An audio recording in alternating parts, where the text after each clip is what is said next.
দুঃখজনক হলেও আবারও কিছু ছাত্র সংগঠন সেই ফ্যাসিবাদী ছাত্র রাজনীতির সংস্কৃতির অবতারণা করছে, যা জুলাই গণ অভ্যুত্থানের স্পিরিটের সম্পূর্ণ পরিপন্থী।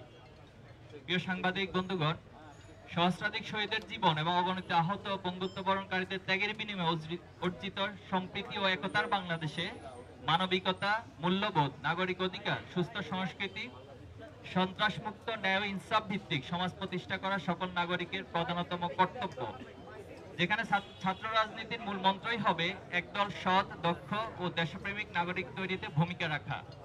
ছাত্র রাজনীতির মাধ্যমে শিক্ষার্থীদের দক্ষতা উন্নয়ন সাধিত হবে এবং দেশ পরিচালনার যোগ্যতা সম্পন্ন হয়ে গড়ে উঠবে।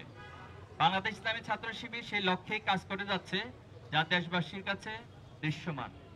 কিন্তু আমরা অত্যন্ত উদ্বেগের সাথে লক্ষ্য করছি যে ছাত্র রাজনীতি নিয়ে যে জন আকাঙ্ক্ষা তৈরি হয়েছিল, তা কিছু ছাত্র সংগঠনের আধিপত্য নীতি, সন্ত্রাসী কর্মকাণ্ড, চাঁদাবাজি, দখলদারি, ট্যাগিং ও দোষ চাপিয়ে দেওয়ার হীন সংস্কৃতি চালু রাখার ফলশ্রুতিতে শিক্ষার্থীদের মধ্যে ছাত্র রাজনীতি নিয়ে বিমুখতা তৈরি হয়েছে এবং যা শিক্ষার পরিবেশকে বিনষ্ট করছে। নিষিদ্ধ ছাত্রলীগ বাংলাদেশ থেকে বিতাড়িত হলেও দুর্ভাগ্যজনকভাবে আমাদের বন্ধুপ্রতিম ছাত্র সংগঠন, ছাত্রদল তাদের পথ অনুসরণ করতে দেখা যাচ্ছে। ক্যাম্পাসে সকল ছাত্র রাজনৈতিক ও সামাজিক সংগঠন সমূহের মধ্যে পারস্পরিক শ্রদ্ধাবোধ, সহযোগিতা ও সহাবস্থান নিশ্চিত করে শিক্ষার সুষ্ঠু পরিবেশ বজায় রাখা সকলের দায়িত্ব। কিন্তু আমরা লক্ষ্য করছি বিভিন্ন ক্যাম্পাসে ছাত্রদল, ছাত্র শিবির সহ অন্যান্য ছাত্র সংগঠনকে অন্যায়ভাবে দমনের চেষ্টা করছে। শুধু তাই নয়, নিজেরা সন্ত্রাসী কায়দায় শিক্ষার্থীদের হামলা করে তার দায় উদ্দেশ্য প্রণোদিতভাবে ছাত্র শিবিরের উপর চাপিয়ে দিচ্ছে, যার প্রবক্তা ছিল নিষিদ্ধ ছাত্র সংগঠন ছাত্রলীগ। স্বৈরাচারী গণহত্যাকারী শেখ হাসিনা মুক্ত বাংলাদেশে ফ্যাসিবাদের টুলসগুলো কিছু ছাত্র সংগঠন ঘোষণা দিয়ে গ্রহণ করেছে। আপনারা দেখেছেন, তারা ফেসবুকে স্ট্যাটাস দিয়ে শিবির কোপানো জায়েজ, আগেও ছিল এবং ভবিষ্যতেও থাকবে, এমন বিভৎস এবং হীন ঘোষণা দিচ্ছে। আমরা নোয়াখালীতে এমন একজনের বিরুদ্ধে মামলা করেছি। আমরা আশা করব সরকার তাদের বিরুদ্ধে যথাযথ ব্যবস্থা গ্রহণ করবে। শুধু তাই নয়, কুয়েটের ঘটনাকে কেন্দ্র করে ছাত্র শিবিরের সম্পৃক্ততার মিথ্যা বক্তব্য দিয়ে দেশের বিভিন্ন জায়গায় বিক্ষোভ করা হয়েছে। খুলনার শিববাড়িতে তাদের মিছিল থেকে একটা একটা শিবির দর দৈরা দৈরা জবাই কর স্লোগান দেওয়া হয়। এমন ভয়ঙ্কর হিংস্র স্লোগান আমরা ছাত্রলীগের মুখে ইতিপূর্বে শুনেছিলাম। কিন্তু ছাত্র দলের মধ্যে নিষিদ্ধ ছাত্রলীগের প্রতিচ্ছবি ফুটে উঠবে, তা আমরা কোনোভাবেই কামনা করি না। সারা দেশে শত শত জায়গায় চাঁদাবাজি, দখলদারি দেখে বোঝার উপায় নেই যে দেশের কোনো পরিবর্তন হয়েছে। অপরাধীদের হাত বদল হয়েছে ঠিকই, কিন্তু অপরাধ আগের মতোই চলছে। গত 4 ফেব্রুয়ারি যশোরের চাঁচড়ায় চাঁদা না দেওয়ার সম্রাট নামের এক মাছ ব্যবসায়ীর চোখ উপড়ে ফেলে ছাত্রদল নামের কিছু সন্ত্রাসী গতকাল গাজীপুর মাইকে ঘোষণা দিয়ে প্রকাশ্য দিবালোকে চাঁদা আদায় করার ঘটনা আপনারা দেখেছেন। প্রতিদিন এমন অসংখ্য ঘটনা গণমাধ্যমে প্রকাশ হচ্ছে। সম্মানিত উপস্থিতি, সম্প্রতি কুয়েট এমসি কলেজ এবং 20 ফেব্রুয়ারি তামিরুল মিল্লাত কামিল মাদ্রাসা যে হামলার ঘটনা সংঘটিত হয়েছে, তা একটি ছাত্র সংগঠনের নব্য পেশিবাদ হয়ে ওঠার ধারাবাহিকতারই অংশ বলে আমরা মনে করছি। খুলনা প্রকৌশল ও প্রযুক্তি বিশ্ববিদ্যালয়ের সাধারণ ছাত্রদের উপর ছাত্রদল, যুবদলের বহিরাগত সন্ত্রাসীদের নিয়ে প্রকাশ্য দিবালোকে পরিকল্পিতভাবে সশস্ত্র হামলা পরিচালনা করে, যেখানে অর্ধশতাধিক শিক্ষার্থী মারাত্মকভাবে আহত হয়। কিন্তু ছাত্রদল তাদের উচ্ছৃঙ্খল কর্মীদের বিরুদ্ধে ব্যবস্থা না নিয়ে উল্টো সেই সন্ত্রাসী কর্মকাণ্ডের দায় ছাত্র শিবিরের উপর চাপিয়ে দেয়। শুধু তাই নয়, প্রকাশ্য সংবাদ সম্মেলনে ছাত্রদল সভাপতি রাকিবুল ইসলাম রাকিব শিবিরের উপর দায় দিয়ে দেওয়ার মতো নির্দেশনা প্রদান করে, যার মাধ্যমে দেশবাসীর কাছে তাদের ঘৃণ্য পরিকল্পনা স্পষ্ট হয়ে যায়। একদিকে ছাত্র শিবিরের দায় চাপিয়ে দেওয়ার প্রকৃত ঘটনা আড়াল করতে চেষ্টা করে, অন্যদিকে যুবদল তাদের চিহ্নিত সন্ত্রাসীকে বহিষ্কার করার মাধ্যমে নিজের সাংগঠনিক সংশ্লিষ্টতা প্রমাণ করে। এই ঘটনায় দেশব্যাপী সমালোচনা ঝড় উঠলে তা ধামাচাপা দেওয়ার জন্য সিলেটের এমসি কলেজে আঞ্জুমানে তালামিজে ইসলামীয় কর্মী মিজানুর রহমান রিয়াদের সাথে শিক্ষার্থীদের হাতাহাতির ঘটনায় 2 জন, জাহিদুল ইসলাম হৃদয় ও রিয়াদ নামে আহত হওয়ার দায় ছাত্র শিবিরের উপর প্রদান করে। পরবর্তীতে কলেজের অধ্যক্ষের বক্তব্যের মাধ্যমে প্রকৃত ঘটনা প্রকাশ পেলে ছাত্র শিবির যে সেই ঘটনার সাথে জড়িত নয় তা প্রমাণিত হয়। কুয়েটে শিক্ষার্থীদের রক্তের দাগ শুকাতে না শুকাতেই গত 20 ফেব্রুয়ারি টঙ্গীতে তামিরুল মিল্লাত কামিল মাদ্রাসা শিক্ষার্থী এবং ছাত্র শিবিরের ওয়ার্ড সভাপতি ফজলে রাব্বি সিবাতকে হত্যার উদ্দেশ্যে ছাত্রদল সন্ত্রাসীরা কুপিয়ে জখম করে। শুধু তাই নয়, জোরপূর্বক নিজেদের পক্ষে স্বীকারোক্তি নিতে একাধিকবার ছাত্রদল কর্মীরা তাকে নির্যাতন করে।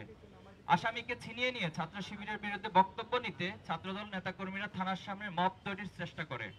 আমরা এই ঘটনার সাথে জড়িত সকলকে গ্রেপ্তার ও দৃষ্টান্তমূলক শাস্তি নিশ্চিত করতে প্রশাসনের কাছে জোর দাবি জানাচ্ছি। পাশাপাশি হামলার সাথে জড়িতদের বিরুদ্ধে সাংগঠনিক ব্যবস্থা নিতে ছাত্রদলের প্রতি আহ্বান করছি। প্রিয় সাংবাদিক ভাইয়েরা, অন্তর্বর্তী সরকার গঠনের 7 মাস অতিক্রান্ত হলেও এখনো দেশে আইন শৃঙ্খলা পরিস্থিতি স্বাভাবিক হয়নি। প্রশাসনিক দুর্বলতার সুযোগে এখনো দেশে নানা প্রান্তে অপরাধ সংগঠিত হচ্ছে। সারা দেশে চাঁদাবাজি, ছিনতাই, ডাকাতি ও ধর্ষণের ঘটনা আশঙ্কাজনক হারে বেড়ে গেছে। উদ্বেগের বিষয় হলো, গণমাধ্যমের রিপোর্ট অনুযায়ী দেশে 273টি কিশোর গ্যাং সক্রিয় রয়েছে, যারা দেশকে অস্থিতিশীল করতে নানা ষড়যন্ত্র করলেও তাদের আইনের আওতায় আনা হচ্ছে না। গণমাধ্যম সূত্রে জানতে পেরেছি, জুলাই গণহত্যা জড়িতদের 723 জনকে জামিন দেওয়া হয়েছে, অথচ বিগত 15 বছরে দায়েরকৃত মামলা আসামিদের মুক্তি এখনো নিশ্চিত হয়নি। আমরা ঢাকা বিশ্ববিদ্যালয় শাখার প্রতিষ্ঠাকালীন সভাপতি এটিএম আজহারুল ইসলাম সহ সকল মাজলুমদের দ্রুত মুক্তির দাবি জানাচ্ছি। আপনারা জানেন, সম্প্রতি দেশে বিভিন্ন স্থানে ধর্ষণের ঘটনা ঘটছে।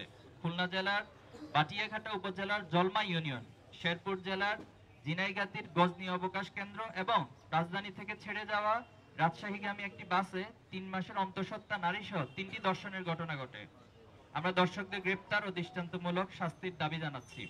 স্বরাষ্ট্র উপদেষ্টা ও প্রশাসনকে দেশের আইন শৃঙ্খলা পরিস্থিতি স্বাভাবিক করতে আরো সক্রিয় ভূমিকা পালন করার আহ্বান করছি, অথবা নিজেদের ব্যর্থতার দায় স্বীকার করে জাতির কাছে ক্ষমা চাওয়া অথবা পদত্যাগেরও আহ্বান করছি। সম্মানিত উপস্থিতি, আমরা লক্ষ্য করেছি, মুক্ত চিন্তার নামে এদেশে ইসলাম বিদ্বেষী একটি গোষ্ঠী পরিকল্পিতভাবে ইসলামের বিরুদ্ধে বিদ্বেষ ছড়িয়ে সাম্প্রদায়িক সম্প্রীতিকে বিনষ্টের চেষ্টা করছে। সেই গোষ্ঠীর এক ক্রীড়ানক জাতীয় শিক্ষাক্রম ও পাঠ্যপুস্তক বোর্ড এনসিটিবি এর পাঠ্য বই সংশোধন ও পরিমার্জন কমিটির সদস্য, তার মূল নাম হচ্ছে সাজ্জাদুর রহমান। তিনি রাহা নাম ধারণ করে আল্লাহ ও রাসূল সাল্লাল্লাহু আলাইহি ওয়াসাল্লামের শানে চরম অবমাননাকর ও ধৃষ্টতাপূর্ণ শব্দ ব্যবহার করে একটি ফেসবুক পোস্ট দিয়ে দেশের সংখ্যাগরিষ্ঠ জনগণের ধর্মীয় অনুভূতিতে আঘাত এনেছে, যা ফৌজদারি আইন লঙ্ঘনের শামিল। আমরা অতি দ্রুত তাকে গ্রেপ্তার এবং শাস্তির আওতায় আনার জন্য সরকারের কাছে দাবি জানাচ্ছি। উপস্থিত সাংবাদিক বন্ধুগণ, পারস্পরিক সহযোগিতা ও ঐক্যবদ্ধ প্রচেষ্টার মাধ্যমে একটি সুখী, সমৃদ্ধি ও বৈষম্যহীন সব বাংলাদেশ গঠন করা সম্ভব। এক্ষেত্রে রাষ্ট্রের চতুর্থ স্তম্ভ গণমাধ্যম ও জাতির বিবেক, সাংবাদিক কর্মীদের ভূমিকা অপরিহার্য। জুলাই অভ্যুত্থানের সকল পক্ষ এক মোহনায় মিলিত হওয়ার ফলেই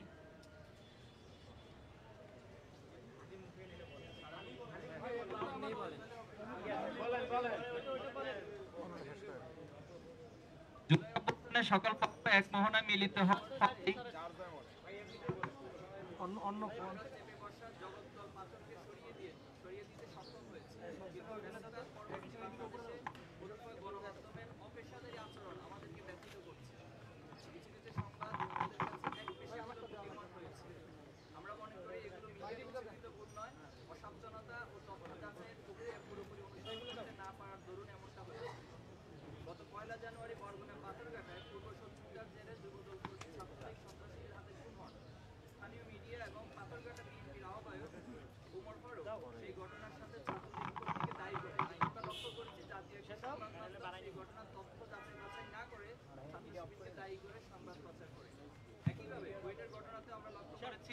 শিক্ষার্থী ও ছাত্র মাইকে বলেন ভাই, মাইকে বলেন। ওটা তো চলছে না। আরে ভাই বল দিছেন এমনি তো কথা।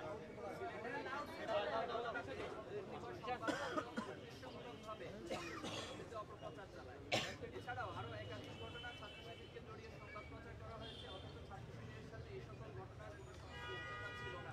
আরেকটু লাউডলি বললে মনে ভালো হয়। আমরা সম্প্রতি ঘটে যাওয়া ক্যাম্পাস হামলার শিকার শিক্ষার্থীদের জন্য ন্যায় বিচার দাবি করছি এবং সংশ্লিষ্ট কর্তৃপক্ষকে আহ্বান জানাচ্ছি, যাতে তারা এইসব ন্যাক্কারজনক ঘটনার সাথে জড়িতদের বিরুদ্ধে দ্রুত ও কার্যকর পদক্ষেপ গ্রহণ করে। আইন শৃঙ্খলা পরিস্থিতির তাৎক্ষণিক উন্নতির জন্য সরকারকে দ্রুত কার্যকর পদক্ষেপ গ্রহণের দাবি জানাচ্ছি। আমরা জোর দিয়ে বলছি, ধর্মীয় অপমাননা ও সহিংসতার, সাম্প্রদায়িক সহিংসতার জন্য দায়ী ব্যক্তিদের জবাবদিহিতা নিশ্চিত করতে হবে। পরিশেষে ছাত্রদল সহ সকল ছাত্র সংগঠনকে বিভাজন সৃষ্টিকারী